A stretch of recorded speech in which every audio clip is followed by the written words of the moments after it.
I'm going to start with my quarterback drinking buddy for this year. It's Kyler Murray. Now, no, this is not a super deep ADP poll by any means. Kyler Murray, though, I do think is going curiously low for me. So he is currently on Fantasy Pros ADP, going as the quarterback 6 off of the board. Or he's flopping back and forth with Joe Burrow and Kyler Murray, basically taking up that spot week to week. So I don't know that I agree that one, Joe Burrow should be in the same conversation with Murray. And just in general, that Murray shouldn't be in the top 3. I think he should. So I think ADP, it should basically be Josh Allen as the king, as the daddy for all of us. And hey, if you want to go with the security of Patrick Mahomes above Kyler Murray, I get that too. But then to me, it should be Kyler Murray. I love, the rushing floor that Kyler, of course, has. Now, the last couple of years, we've seen some injuries kind of get in the way of his overall production. He has still finished fantastically.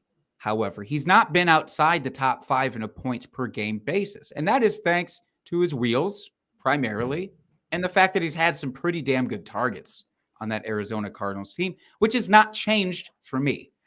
I know that there's been a change of the depth chart. Of course, Hollywood Brown has entered the picture here, kind of replacing DeAndre Hopkins, at least for the first 6 games. But then Hopkins is coming back.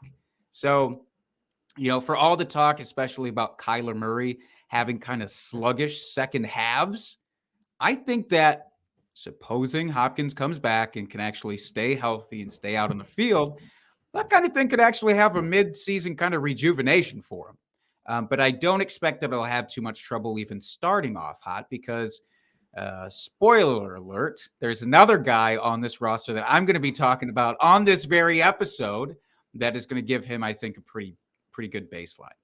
Now, last year, we saw James Conner kind of get into the mix a lot in terms of siphoning off touchdowns. Conner was a touchdown monster. I think he's going to be due for a little bit of regression.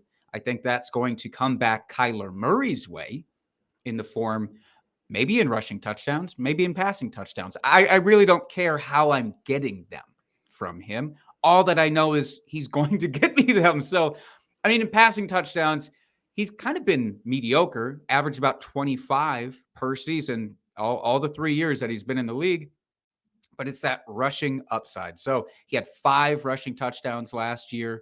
That was actually kind of low. He only started 14 games. He had 11 rushing touchdowns the season before.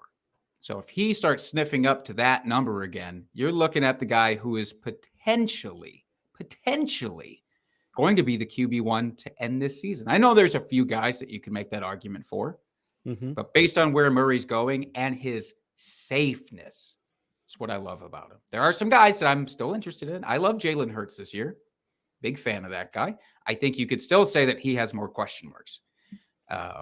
Dustin, are you putting any faith, any stock into the comments about Kyler Murray's contract and how we talked about this on our car ride down to Canton, but hey, they put in that clause that you better study X amount of hours per week, and then they took it out because it sounded bad. Any negative connotations for you in that?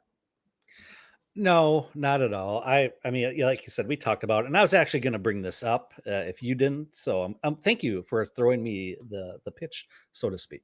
But no, nothing to worry about there. I think that whole thing is just overblown. It was the off season. People need something to talk about and latch on to. So no, I'm not worried about that piece of it at all.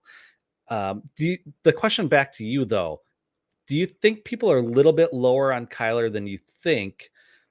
Only because the last few seasons he's ended the year kind of dinged up, and we've seen him start really hot, but fade as the season goes. And whether that's because of injury or just the offense as a whole becomes more sluggish.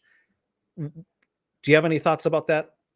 I think that's a very popular narrative that goes around with Kyler Murray. And I do think that that's fed into his ADP drop, if you want to call it that, because yes, he has definitely started better than he's finished. The stats back that up each of the last 2 years. However, yes, injuries came into play midway through both seasons. Now, in 2020, that was his throwing shoulder got hurt. And he Mhm. actually started to make up a little bit more with his legs in that regard. And then just last year, it was the opposite. He had an ankle injury that he was fighting through halfway through. And I think that curbed some of his rushing abilities that he does have. And I think that's partly why James Conner was as involved as he was. So, yes, I think you just get tired of, oh man, my championships come around and Kyler isn't, there for me. I don't think you really have to worry about that. I don't think that that is a legitimate issue. I think it is just, yes, it's happened. It's happenstance, if you will. And I'm not worried about it in the least.